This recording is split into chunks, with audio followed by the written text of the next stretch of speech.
Un quart de Galbes. Les notícies del dia amb Jordi Galbes. L'os de la música.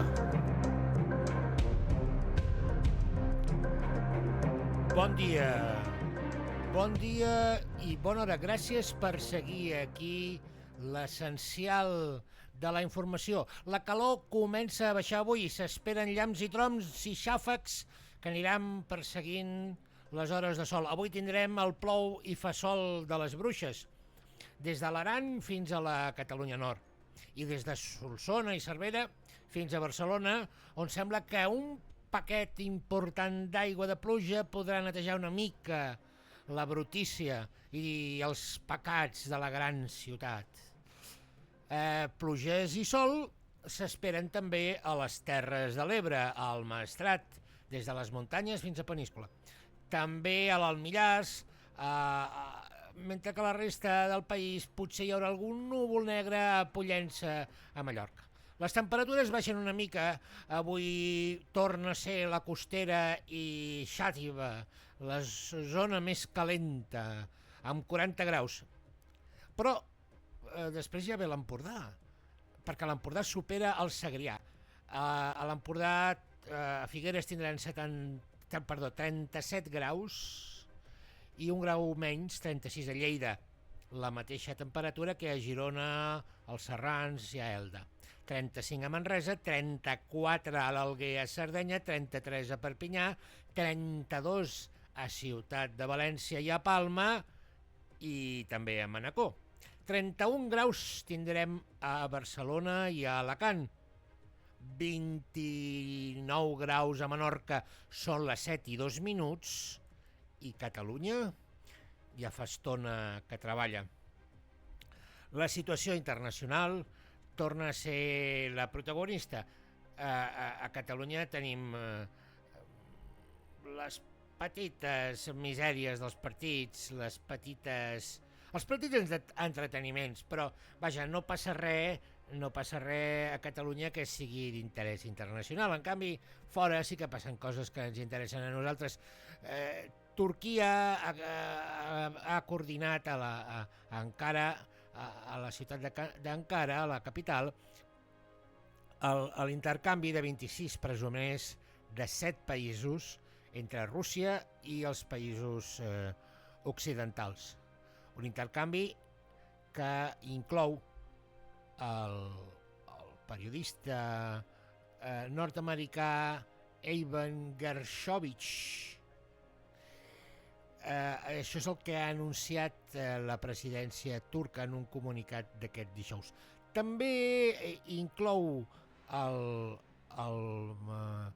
periodista espanyol del Mundo, el qual, vaja, molta gent discutia si era un espia o no era un espia. Vaja, si l'han posat en el paquet de l'intercanvi d'espies, doncs, encara que ara molts ho neguin, doncs sí, sembla que era un espia. Un espia ho pot ser qualsevol, precisament perquè fan d'espies i fan bé la seva feina, doncs no semblen espies, semblen doncs això, periodistes o infermeres o infermers o el que sigui. L'intercanvi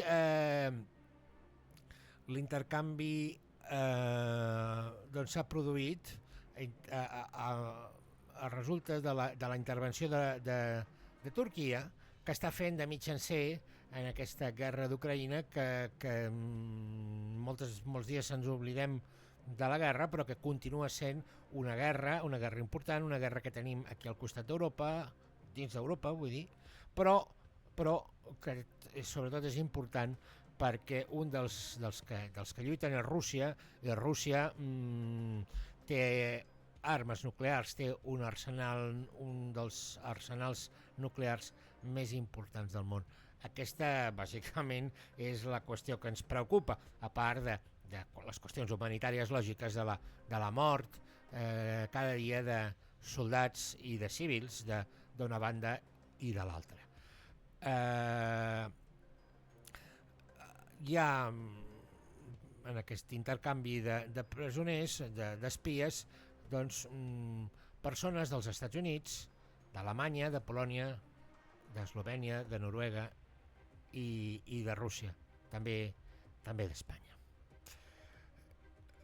Una de les altres notícies importants d'avui és que María Corina Machado, la líder de l'oposició Hugo Chávez, sí, Hugo Chávez, però sobretot a Nicolás Maduro, el chavisme, doncs ha passat a la clandestinitat. Sí.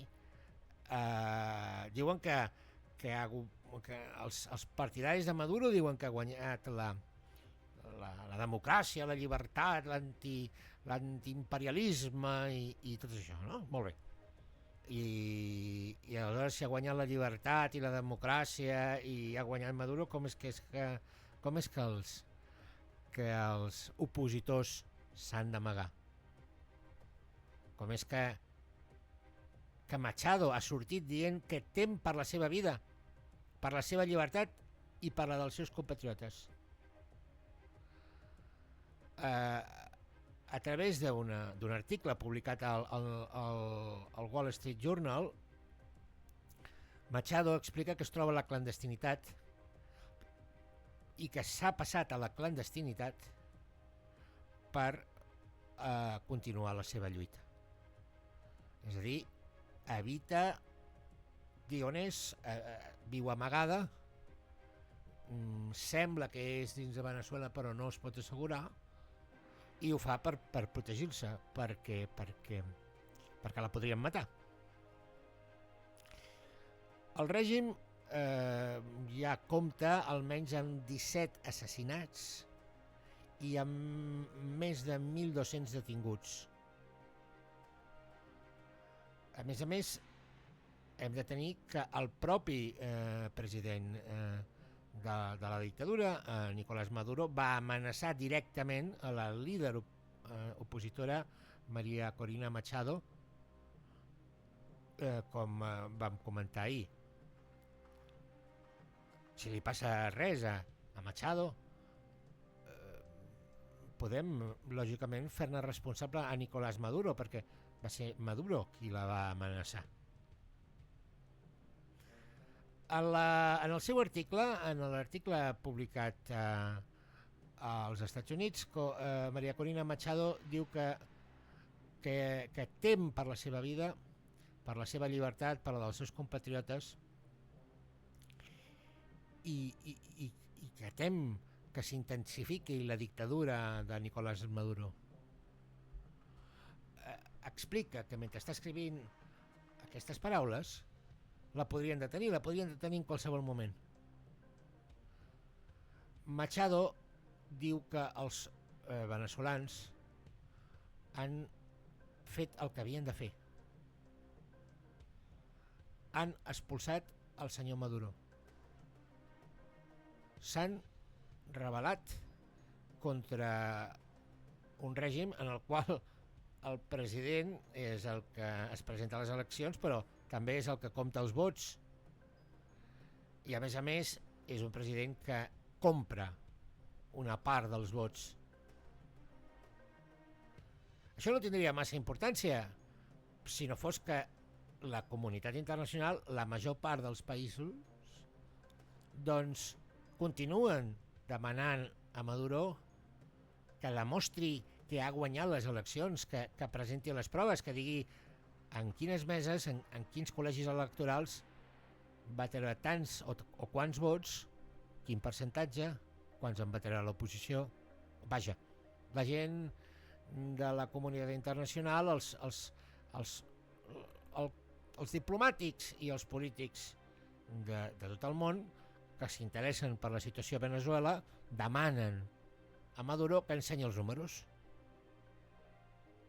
Que ensenyi els números si vol ser reconegut com a president reelecte. Maduro, com fa el règim de Cuba i com ha fet el propi Vladimir Putin, no sembla que tinguin gaire els hi faci ni fred ni calor la reacció internacional. Avui podeu veure amb aquesta notícia que dèiem de l'intercanvi de presoners entre el sector rus i el sector occidental, podem veure com Putin, antic espia, antic KGB, amb la cara rígida d'una màscara, perquè sembla que la cara que té se li ha quedat tota petrificada pels tractaments de joventut, per mantenir-li una impossible joventut, doncs se'l veia amb aquesta màscara, amb aquesta ganyota perpètua que fa Putin, rebent els seus espies amb flors,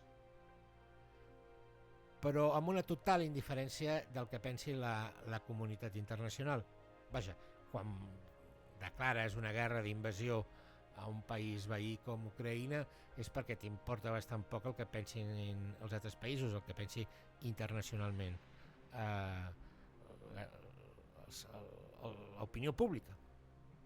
El mateix podem dir de Maduro, que després de les amenaces ha intensificat, com diem, la persecució. Diu González Urrutia, el president electe, segons la major part dels analistes, diu el president Edmundo González Urrutia que sabien que el govern de Maduro anava a fer trampes, que saben que els trucs que utilitza el règim, que saben que el Consell Nacional Electoral està totalment sota el control de Maduro. És una vella idea de Stalin, del dictador Stalin, l'únic dictador que possiblement es pot considerar en la història al mateix nivell que el de Hitler, Joseph Stalin, el gran líder de la Unió Soviètica, que deia: a mi la democràcia no em fa ni fred ni calor, no em preocupen els vots, el que em preocupa és qui compta els vots. Aquesta mateixa filosofia és la que sembla que tenen els partits polítics que convoquen els seus militants a votar. Esquerra Republicana, avui a Catalunya, els convoquen a votar, però no sabem... Bé, vaja, sí sabem que serà la pròpia direcció d'Esquerra Republicana qui comptarà els vots. És molt maco fer-se el demòcrata, dir que ha estat la militància que ha avalat les decisions dels polítics. És molt maco quan l'Ajuntament de Barcelona deia que es faria una consulta popular per saber el que passaria a la Diagonal. I aleshores la gent va i vota. I vota. I vota per decidir. No vota perquè no tingui res més a fer aquell dia. Mira, vaig a votar perquè... No, vota perquè és el poble sobirà. Que es diu que és el propietari de tot, el que ho paga tot i el poble sobirà. Doncs el poble sobirà va i vota a la consulta del que s'havia de fer a la Diagonal a Barcelona i molt bé, votis el que vulguis, però nosaltres farem el que ens doni la gana. Aquella votació no va servir de res.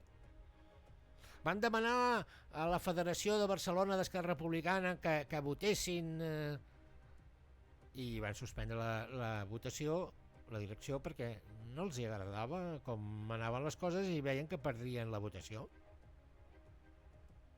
Aquesta és en la pràctica el tipus de democràcia que volen. No és una democràcia en la qual la gent decideix. No, decideixen els polítics. Si no és d'un partit, d'un altre partit. En el fons, tots els partits són el mateix partit. Sí. Veieu la televisió cada dia i veieu les notícies i sembla que Vox i la CUP no poden ser el mateix partit. Sí, són el mateix partit. Uns es dutxen més que els altres, uns són més simpàtics que els altres, uns són més més espanyols que els altres, però són el mateix partit, són el mateix sistema, són la mateixa obra de teatre. Són uns comedians els uns i els altres. Tots cobren del mateix. Sí, cobren de l'estat espanyol.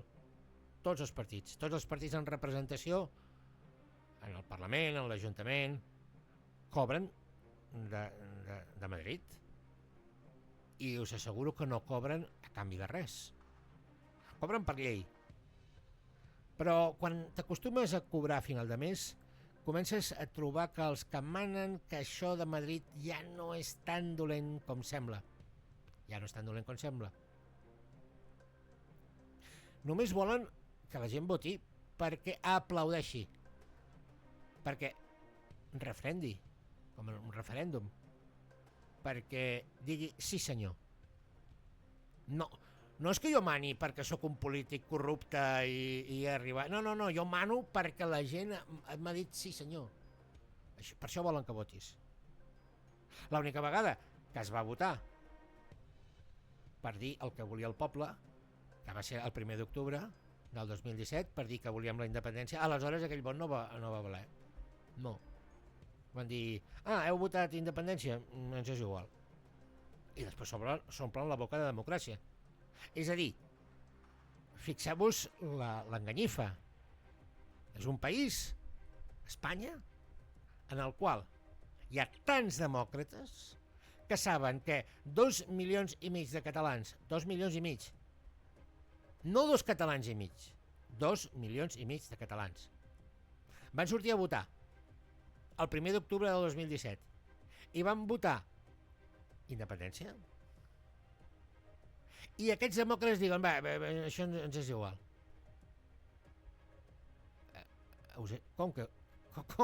Com que us és igual? Però no dieu que esteu a favor de la democràcia? Però no dieu que s'ha de fer el que digui la gent? És que la votació no era legal. No seria legal segons les lleis del Marchena, molt bé, no seria legal. Però van votar? O no van votar? És que ara les votacions han canviat molt, o sigui, el suport a la independència ha canviat molt i ara la gent no està a favor de la independència a Catalunya. No estem a favor de la independència, fem una altra votació. Fem una altra votació i ho tornem a comprovar. Us en refieu d'una enquesta? Perquè no voleu una votació. Perquè sabeu que no és veritat. Perquè si penséssiu que la independència de Catalunya no és la principal prioritat de la majoria de la gent de Catalunya, doncs ho respectaríeu. Però no ho respecteu, feu veure que no. A França van fer una cosa també similar, no us penseu. Quan hi va haver el tractat de Maastricht, doncs van sotmetre el resultat a votació. Maastricht sí, Maastricht no, el tractat fundacional de la Unió Europea, aquesta Unió Europea que ens mana tant i que ens agrada tan poc que ens manin, sobretot quan és una institució, la Unió Europea, on encara que es voti la política, el govern de la Unió Europea, tot això no és una cosa democràtica. De cap de les maneres no són democràtics. A França van votar si volien o no volien el tractat de Maastricht i va sortir que no. I es va quedar França fora del tractat de Maastricht? No. França. No Liechtenstein, no Mònaco. França. França s'omplen la boca, que són una democràcia, sí. Ompliu-vos la boca tot el que vulgueu. Però va sortir que no, i us vau passar la decisió del poble per la part on s'acaba l'esquena. Aquesta és la realitat dels fets. Aquesta és la realitat dels fets. Només volen que votis perquè diguis amén. Exactament igual que en l'època de Franco. Es feien referèndums. Hi ha molta gent que no ho sap, però durant el franquisme es votava. I què es votava? Es votava a dir sí senyor. I què passava a les votacions de Franco? Que les guanyava totes Franco. Sí. Aleshores votar no vol dir democràcia? No.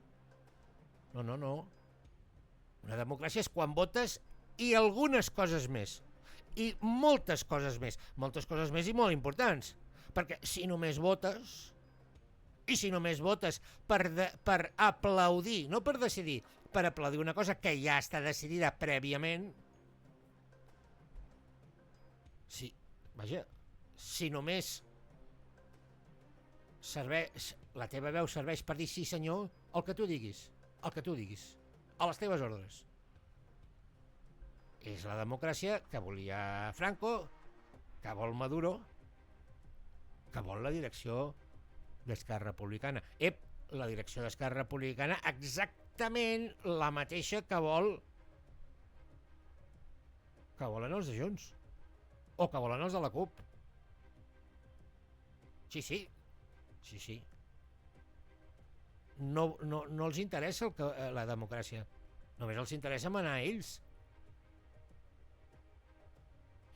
Es va guanyar la independència, es va proclamar la independència tal i com quedava dit en el document de la convocatòria. Molt bé. I 8 segons després el president Carles Puigdemont va suspendre la democràcia. Com que va suspendre la democràcia? Però no l'acabes de proclamar. No, és que la proclamo però després la suspenc. Per què? Perquè faig el que em dóna la gana. Però no ha votat la gent la independència. És a dir, pots proclamar-la perquè no ho has decidit tu, perquè ho ha decidit la gent. Això sí que ho pots fer. Però anul·lar-la, suspendre-la, per què la suspens? Doncs perquè Puigdemont feia el convergent. Feia la puta i la ramoneta, que és la política convergent tota la vida. Una cosa i la contrària. Xuclar i bufar. Sí. Dutxar-se i embrutar-se. Sí. Fer dues coses contradictòries de manera simultània. Sí. Per què? Per què ho fa? Perquè té un problema mental o perquè... No, perquè intenta acontentar tothom per poder-li dir a tothom, escolta, jo he fet això per acontentar els que volen això i he fet això per acontentar els que volen això. Aquesta és la mentida dels partits polítics i dels nostres dirigents. Que són dirigents que, a més, els paguem nosaltres. Tot això, tota aquesta festa, tota aquesta mascarada, tota aquesta comèdia, la paguem nosaltres. Però no tenim dret a protestar, no tenim dret a expressar-nos, només tenim dret a votar sí. Sí. Ha sortit la diputada, aquesta senyora que porta un mocador al cap que sembla disfressada de la passió d'Esparreguera.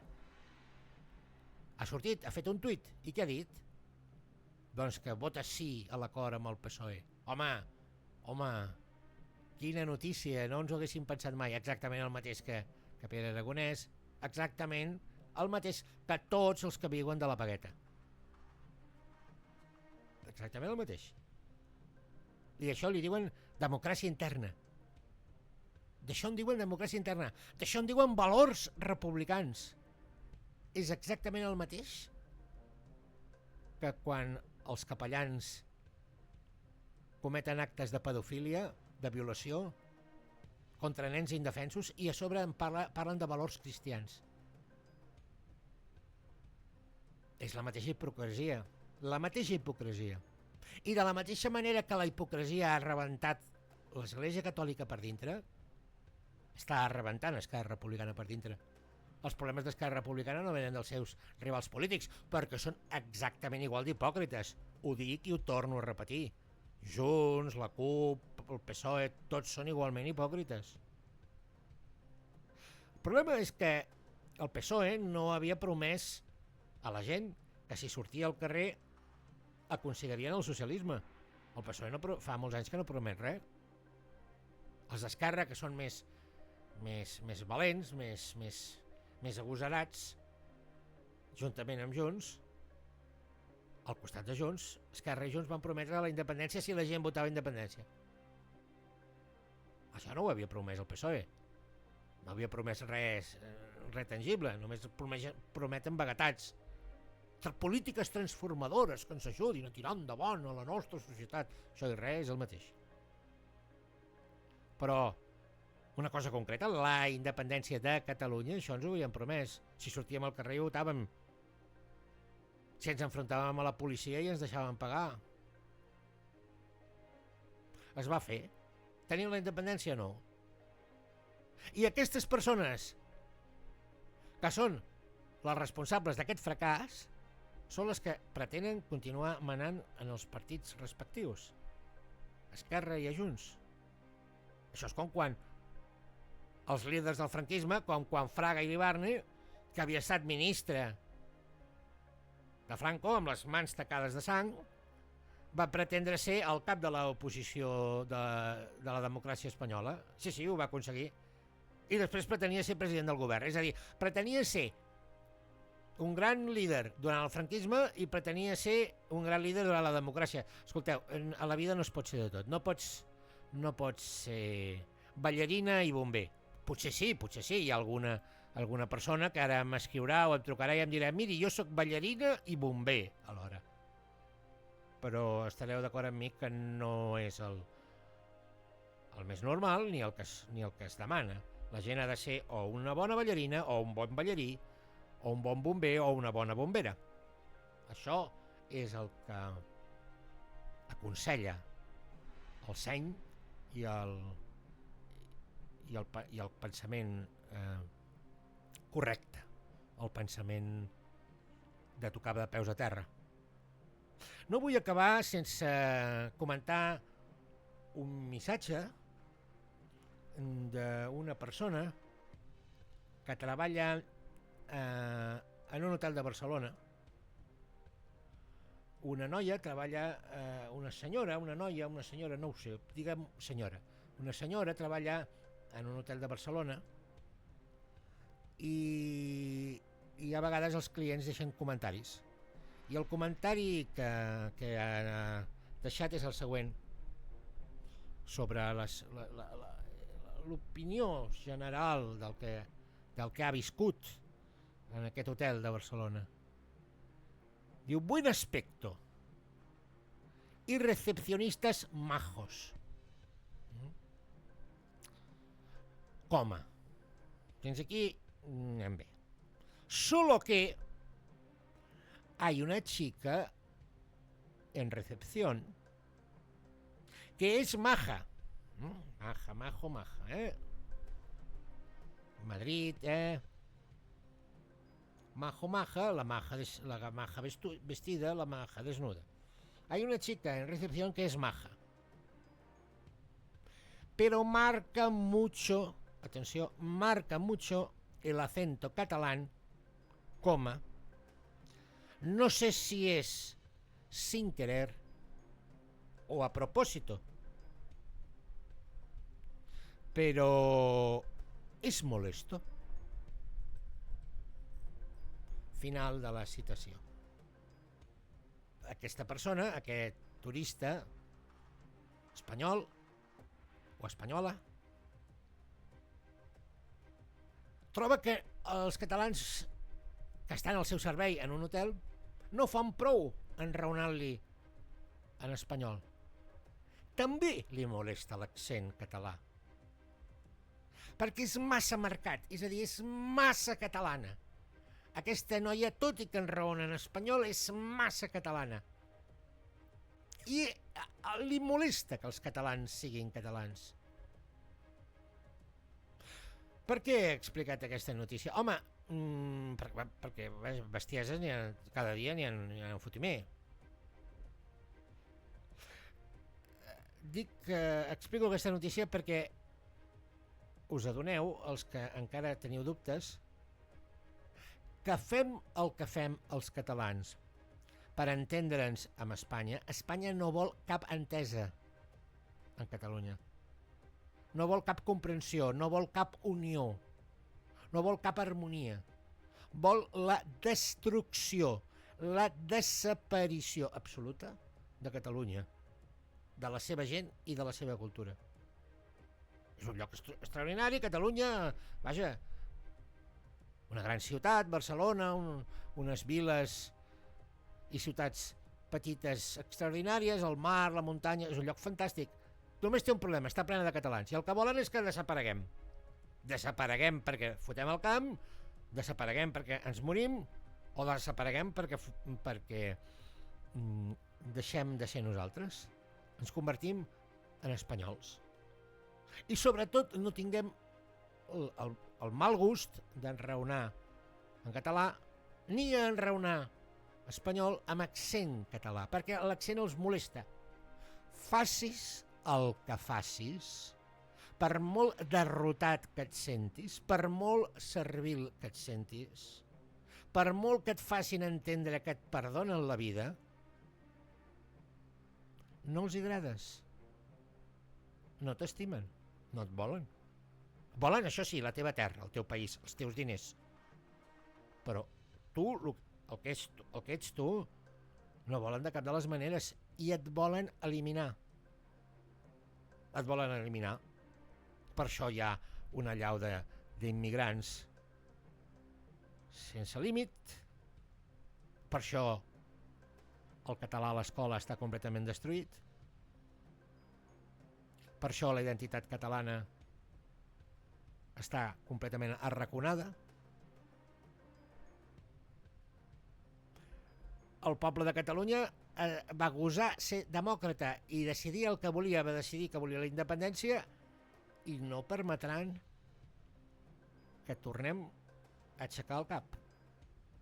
No permetran que dintre d'Espanya continuem tenint reivindicacions.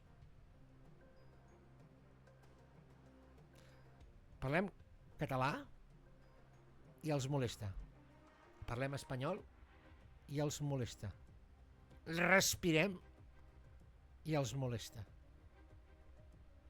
I ho diuen tan tranquils perquè saben que tenen la paella pel mànec. Aquesta és la trista realitat i encara que alguna gent no ho vulgui veure, continua sent el pa nostre de cada dia. Amics, són les 7:33 minuts. Moltes gràcies per la vostra atenció. Fins la setmana que ve. Us demano que ens continueu ajudant amb el vostre suport econòmic perquè cada dia puguem seguir explicant-vos l'actualitat, dient-vos el que no us dirà ningú més. Deixeu-nos els vostres comentaris a Twitter, a d'altres canals on ens seguiu. Us he informat en canal obert, enfrontat als nostres partits polítics actuals i convençut del futur de Catalunya. Disconforme, incòmode, malcontent, l'os de la música.